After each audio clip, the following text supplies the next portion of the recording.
The other day I was on stream. I was discussing with one of the viewers on stream about a way that they could take their photography hobby to the next level and make some income from it, and different ways that they could approach that goal. One of them that we came up to that was a good conclusion was actually reaching out to real estate agents or realtors and doing their headshots for them, and then branching that off into maybe taking pictures of the properties, drone shots, and anything like that for their photography business, so that way they can get a leg up and start making some money doing that. And after the positive reception, it had me thinking, you know, there are a lot of different little ways that people can make side income. Another one off photography would be like selling stock footage, which is cool to make a couple bucks here and there, or, you know, maybe pay a bill at the end of the month. You're not going to get rich off selling stock footage, but, you know, a couple extra dollars doesn't hurt.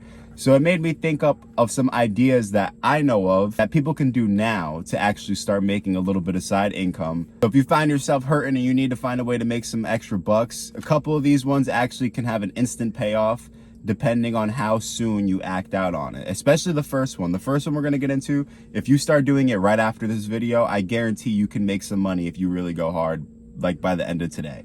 So without further ado, let's get into a couple free side hustles that you could do right now to make yourself some side money. So the first one is Facebook Marketplace reselling. So you've already probably heard this one before. It's quite common. The premise of selling things on Facebook is just as easy as it sounds, right? For those of you that don't have Facebook and don't know, Facebook has its own marketplace similar to Craigslist, where you can sell and buy items with everybody else that's on that platform. While there's people on there selling things for a price, there's also people on there giving things away for free that they don't want no more. Whether they're moving and they can't take pieces of furniture with them, so they're giving them out away for free, or it's things that they don't want no more that's taking space in their homes and they just don't want, or even things that were once past hobbies that they don't partake in anymore.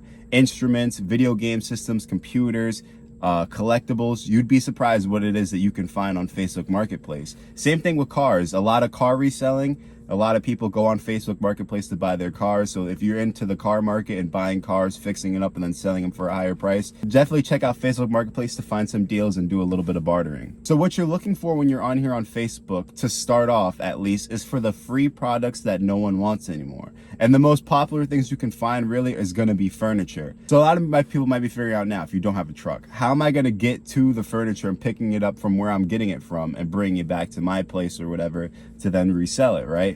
Well, if you don't have a truck and you don't know anybody with a truck, right, you can use a U-Haul as long as you're 23 or 21, I believe, or if you know anybody that's of those ages. If you're a little bit younger than that, then you might want to scale a little bit smaller, try video games, old electronic equipment, art, collectibles, anything that you can, that's a little bit easier to transport back and forth and even sell on the internet. Like you can grab a bunch of collectibles or old video game devices and sell those over on eBay. Furniture, the same thing, is going to be selling the furniture that you find on eBay, or you can even re-upload it back onto Facebook and sell it that way. But the idea is that you want to find free products and you want to just basically get it, as long as it's easy for you to maintain it and to pick it up and be able to ship it or sell it or bring it to your customer when it's time, or bring it to your customer when they buy it. And if it's furniture or a car or anything like that, one thing that you really want to do before you even put it back on to list it for sale is you want to clean it. You'd be surprised how much more you can charge for something if you clean it. There's so many people out there that buy a car for reselling it and they don't clean it, and they just missed out on an extra $1,000, $1,500, and all they had to do was just vacuum it out and give it a quick car wash. Same thing with furniture. If you're going out there and you're getting a couch that you found or a dresser, why not give it a quick spray down or a quick wipe down? And if it's a piece of furniture, maybe if there's a couple light scratches on it or something, you can get a can of spray paint over at Walmart or the dollar store and spray paint it and make it look a little bit better than what it was. It's all about presentation. If you can make the item look desirable and presentable, people are gonna want to buy it. And there's nothing better than selling something that you initially got for free and just gave it a light little touch up to make some profit off of it. And like what was mentioned before, most of the items that you're going to be reselling is going to be done on Facebook Marketplace or on eBay. There's also Amazon too, but I'm not too familiar with reselling items on Amazon, only on eBay and Facebook. Those are going to be your main two places that you're going to go to list products that you just found for resale. And the best part about selling stuff on Facebook, especially getting things for free and then reselling it for a profit, is that it's scalable. You can start off by gathering free products that you find and reselling it and make your profit that way. And if you want to move up, you can start buying products that you find and reselling it that way for a higher price. And the best thing about that is, say for example, you weren't able to sell furniture at first, right? You were selling little collectibles and things like that to build up. Well, now that you have a little bit of money, maybe now you can start gathering the free furniture and renting a truck. That way you can transport things and start getting your hands into the furniture, because the furniture realistically is what's going to be making you the most money when it comes to getting free things on Facebook and reselling it. I had a buddy that used to do this before, and he was making a decent amount of money just off the side, and it didn't really take too much of his time away. And the plus about it is, if he found a piece of furniture that he liked, he got to clean it up and keep it. So there's nothing wrong with reselling free stuff. And as that saying goes, you're just taking one man's trash and making it another man's treasure. So at the end of the day, just because somebody doesn't want it anymore and it's free doesn't mean that it lost all its value. All it takes is a little bit of a touch up and that thing is good as new and ready to be resold. So always keep that idea in mind. And if you haven't yet, definitely try it out. That's why this is number one on this list, because if you weren't going to watch the full video, at least you can leave with some sort of information. It's something that you can do right now after watching it that can be easily done by anyone. No skill, like no crazy skill required. The second idea for a side income is to create children's books, okay? Or any sort of ebook, especially now that it's a little bit more easier to publish books because we have Audible and ebooks and things like that. So book publishing in general, or specifically for a niche, children's books. Because children's books are super, super easy to get into. You don't need to be the craziest author to get into this. You don't have to be Dr. Seuss. You don't have to be, what's this, Roald Dahl or whatever that guy's name was. I'm sorry, I can't pronounce it. Or Mark Twain. All you need is a little bit of creativity and some good story writing and even a little bit of help from AI, and anybody can start making children's books. This idea is really good, especially for people that know how to draw or want to get into some sort of design, hobby that can make them money. Because of the designs for children's books don't have to be super intricate. All it has to be is eye-catching and colorful, because at the end of the day, this is a children's book. So children don't really care about the nicest drawings. They want something that's really bright and going to attract their attention. And trust me, this is one of the most easiest things. Other than the Facebook grabbing free products and reselling it, this is another easy thing, especially with the help and assistance of AI, that could be done in minutes. You can literally, with the assistance of AI, you can have a children's story ready in 2 minutes that you didn't even have to come up with. And if you want to make it a little bit harder on yourself, you can ask it to generate an outline for you and you can make the story. But if you don't want to even come up with a story, you could just have it write the story for you, and you could just implement that. If you're a designer or an illustrator, you can draw some art to go with a story and publish it right there on Amazon or Audible for people or children to be able to read. This is another super easy entry-level side income that you can get started right away if you just put the work into it. It takes a little bit more work than looking for free products on Facebook and upselling it, but the avenues that you could take this is a little bit different, especially like I said, if you're an illustrator and you want to get into the design sort of industry, because then if your designs take off or if the book does well, you can get grabbed up by another book publishing company that specializes in children's books, and they can have you do the illustrations for other books that they publish. Or you can continue, the story did so well, you can continue on and make a whole little series of children's novels that you designed for. And like I mentioned before, these books do not have to be super intricate because it's for children learning how to read. And the best part about this, especially with AI, is you can translate the books that you've already made into other languages. That way children from all different backgrounds can be able to enjoy your product that you created.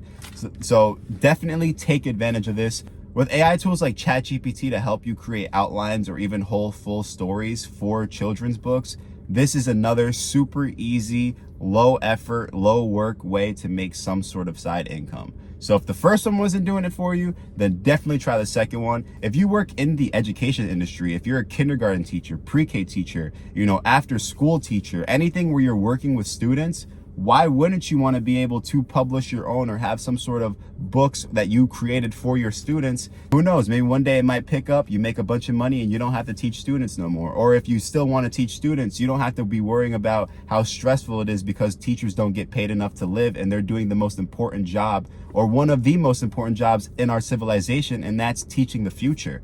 So it's a shame that teachers don't get paid enough. And if you are a teacher or you work in the education industry and you're watching this and you heard of this idea, I'd highly recommend taking action and doing this, because you are in the perfect environment to thrive by doing this with children's books. So take some notes and hop on that if this applies to you. Number 3 is video editing and graphic design. Now, I know there's a couple of you saying, oh, but you got to pay to use a lot of the softwares that are out there to be able to video edit and make some graphic design. However, that is not true. Especially in 2024, there are so many different alternatives that you can use that are free to create or edit content, right? One of them that is super popular nowadays for video editing is CapCut. It's free. You can use it on your phone, which is ridiculous. It's super powerful.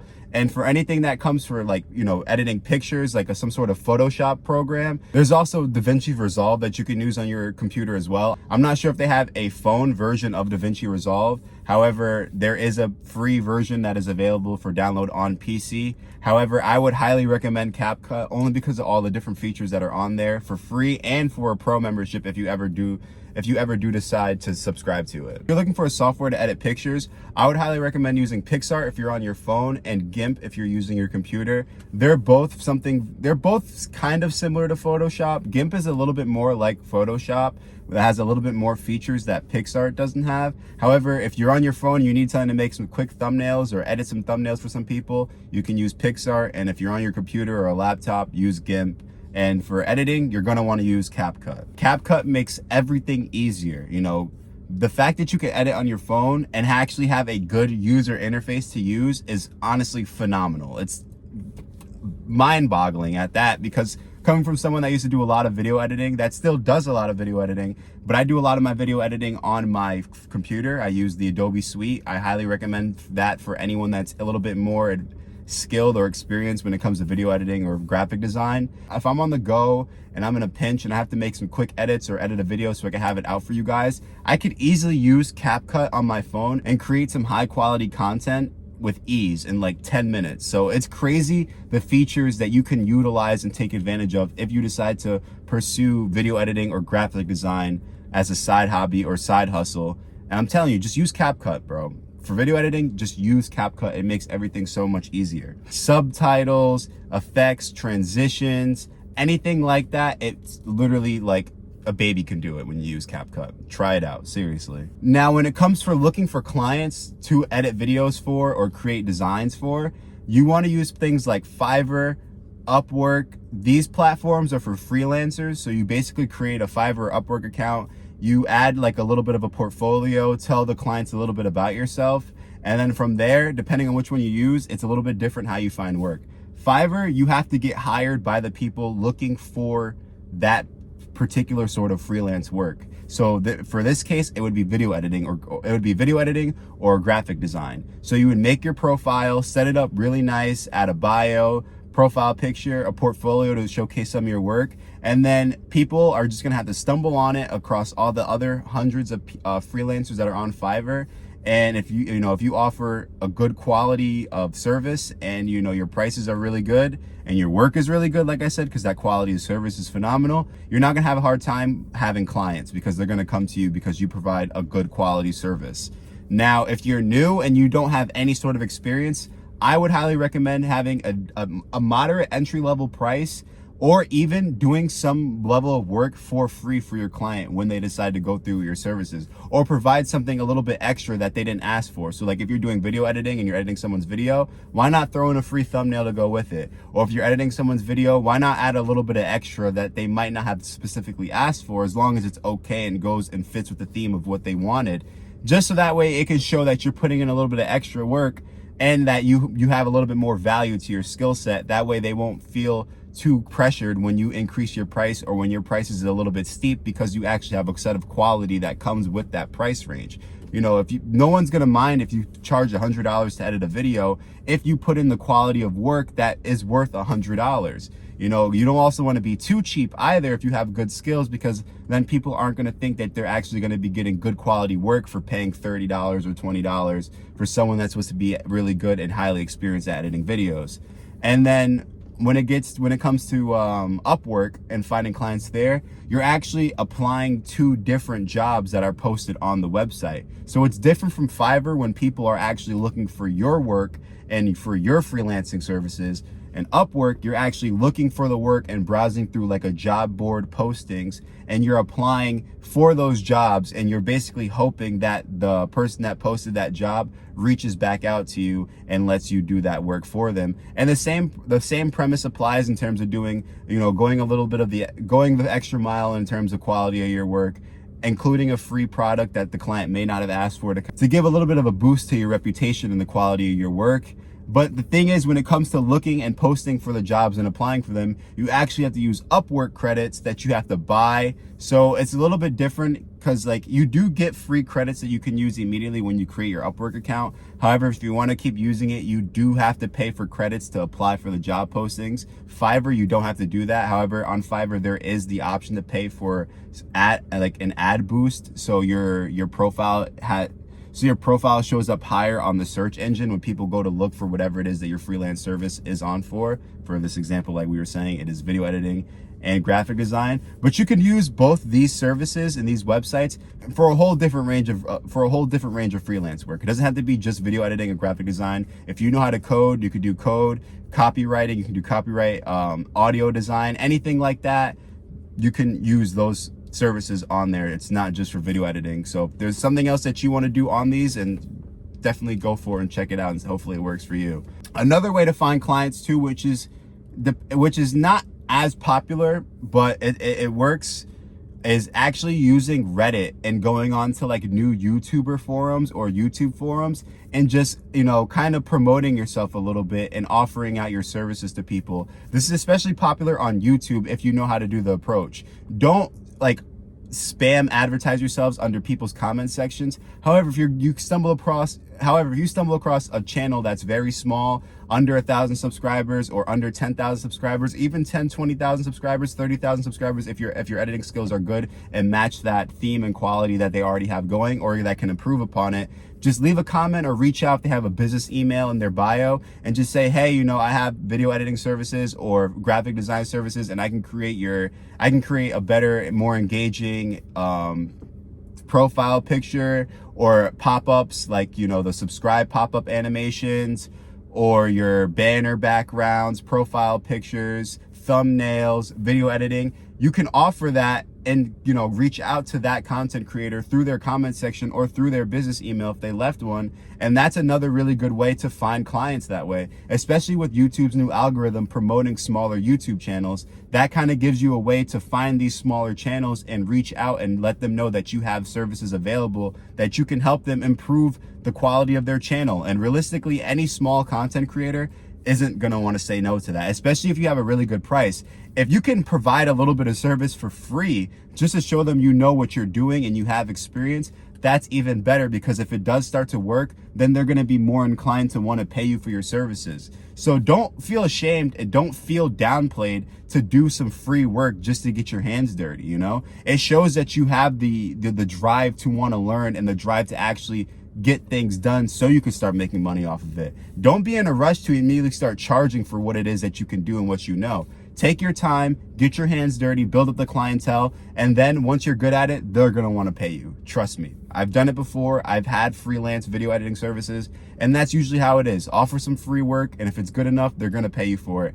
Even if that first video that you edit for them is free, and if you do a really good job, they might just pay you because they feel bad. They'd be like, dang, this guy did a really good job. Or they'd be like, dang, this person did a phenomenal job, and they didn't want any sort of compensation for it. So maybe they might be more likely to just throw a little bit to you because you didn't ask and provide a quality product.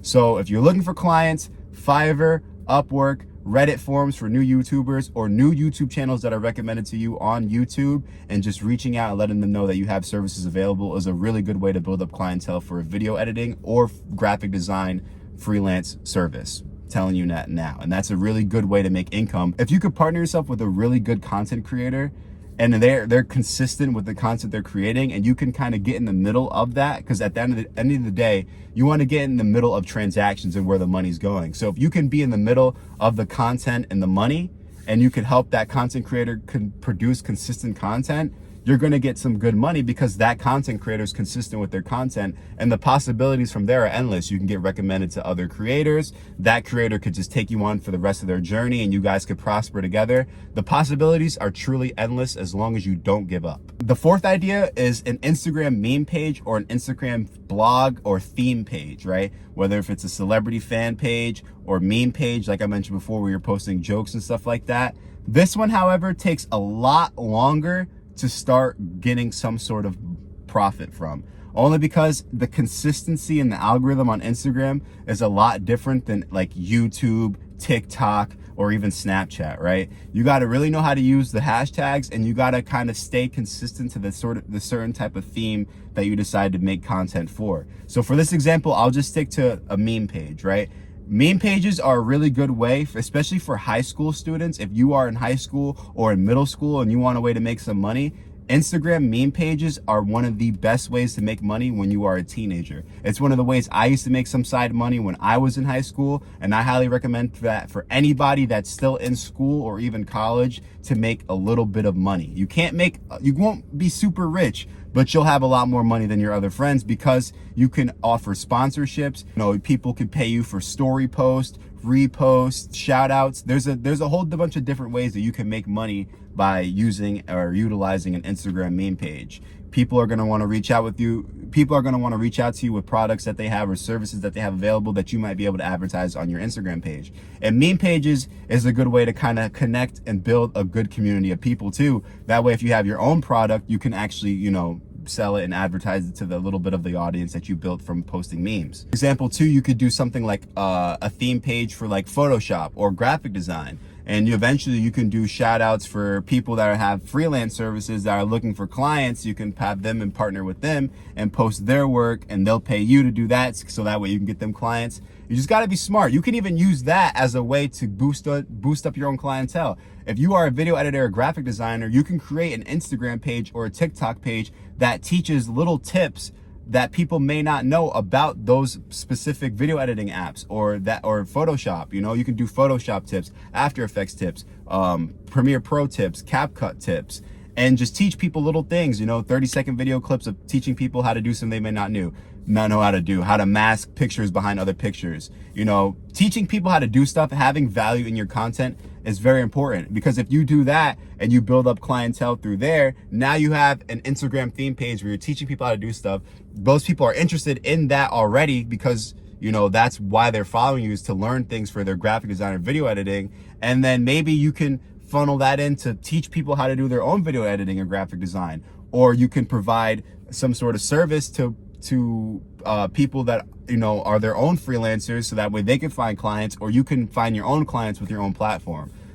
Just like I said before, if you're creative enough, the possibilities are endless, and that is another good way that you can pair with anything and any of these other business ideas that I mentioned, that you can partner with having an Instagram theme page. So just stay creative and stay consistent, and this will definitely work out whether you partner it with something else or do it alone. Now, the last thing on this list is creating your own content, preferably on YouTube.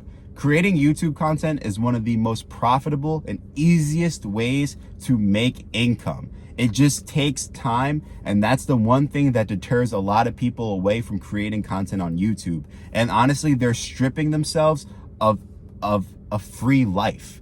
If you can create content on YouTube and get it monetized after getting 4,000 hours of watch time and 1,000 subscribers, which if you're consistent, it takes time, yes, but if you're consistent, that milestone can be reached easily. Once you're doing that, even before that, if you know how to monetize your channel, you can make money on your YouTube channel without even having it be part of the YouTube partner program, if you know what you're doing. But creating your own content on YouTube is one of the easiest, smartest, efficient ways to make profit, because once you create that content and upload it, and it's making money off ad revenue or sponsorships or whatever it is that you're doing to monetize your platform, that's something that's constantly generating you revenue, and you don't have to work on that specific thing no more. You can then move on to the next video project or the next idea, and that one piece of content is still generating you some sort of revenue, even in your sleep. That's why I highly stress to people that creating content is one of the most efficient ways, especially when you're starting to build wealth, because it allows you to make money on it, even though you don't have to constantly attend to that one particular video or piece of content anymore. That's why I can't stress that enough of how easy and how everyone should take advantage of creating content on YouTube. There definitely is a big learning curve to it. Figuring out the RPMs for different niches and how much they pay. There's a little bit of a learning curve to getting into YouTube and making content on YouTube. However, it's all just, you know, ups and downs, trial and error. You're only going to learn from experience. And if you don't ever try it, you're never going to learn what works best for you. So my best recommendation, the best advice out there for anyone that wants to be a content creator on YouTube is to just get started and pick a niche and narrow it down to what it is that you want to do and stay consistent and just don't give up. Your first 5 videos probably aren't going to break even 10 views or 5 views. That's okay, because YouTube doesn't know what kind of audience to show your content to yet. You got to give YouTube a chance to find your audience for you. So just stay consistent with the niche that you're in and the content that you're creating, and eventually the audience that you want will find you. YouTube will promote your content to the right people. And it's not about the subscribers. It's about creating an audience that connects with you and you can connect with them and provide value for that audience. If you're constantly making videos to get views and subscribers, you're going to have such a big variety of different types of people in that audience that YouTube's actually going to have an even harder time trying to promote your videos when only a third of your fan base or your audience base watches your content, because they're not interested in that content. They're only interested into when you're going and talking about trending things. So if you want to have a successful journey and maximize the profits or any sort of gain that you can make on YouTube, strictly staying to your niche, providing value, and staying consistent is the core principles that you need to make money on YouTube. Simple as that. That's pretty much it for this video. I hope you all learned something. If we can get this video to 20 likes, that would be amazing. That way I can kind of get an idea that you guys like content like this. And that way I can continue to provide this sort of valuable information to you guys, because a lot of people don't know this type of information. And the more that it's out there and it's spread, the more that we can learn and the more that we all can prosper together. Like I said, if we can get 20 likes on this video, I'd greatly appreciate it. If there's any comments, any questions, anything, just ask it down in the comment section down below. Don't forget to show your support. As always, I'll see you guys in the next video. Stay safe.